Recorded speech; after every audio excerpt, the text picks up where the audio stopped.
સંજેલીમાં આવેલી શ્રદ્ધા વિદ્યાલય આગળ રસ્તા ઉપર વરસાદી પાણી ભરાઈ રહેવાની સમસ્યાને લઈ પંચાયતમાં રજૂઆત બાદ પણ કોઈ કાર્યવાહી ન કરાતા રોષ જોવા મળી રહ્યો છે। શાળામાં બાલવાટિકાથી લઈ ઉપલા વર્ગમાં પણ બાળકો અભ્યાસ કરે છે, ત્યારે શાળાએ આવવા જવા માટે બાળકોને મુશ્કેલીનો સામનો કરવો પડી રહ્યો છે।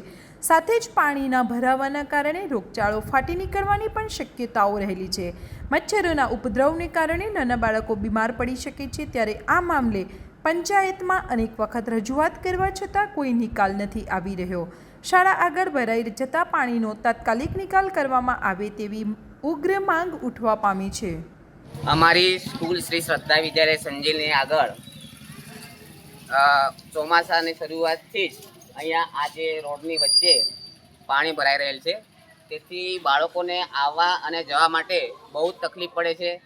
બાળકોના કપડાં પણ બગડે છે અને અમે 20 તારીખે પંચાયતની અંદર રજૂઆત કરી છે, છતાં પણ આ પાણીનો નિકાલ કરવામાં આવતો નથી। સાથે અમારી તંત્રને એવી માંગ છે કે આ પાણી તાત્કાલિક ધોરણે દૂર કરવામાં આવે અને અમારી શાળામાં જે બાળકો અભ્યાસ કરે છે એમને કોઈ પણ જાતની મુશ્કેલી ન પડે એવી અમારી માંગણી છે। તાત્કાલિક આ પાણીનો નિકાલ કરવો એ જરૂરી છે। મારું નામ મકવાણા દિલીપ કુમાર એ, આચાર્ય શ્રી શ્રદ્ધા વિદ્યાલય સંજેલી। શ્રી શ્રદ્ધા વિદ્યાલયમાં અભ્યાસ કરું છું।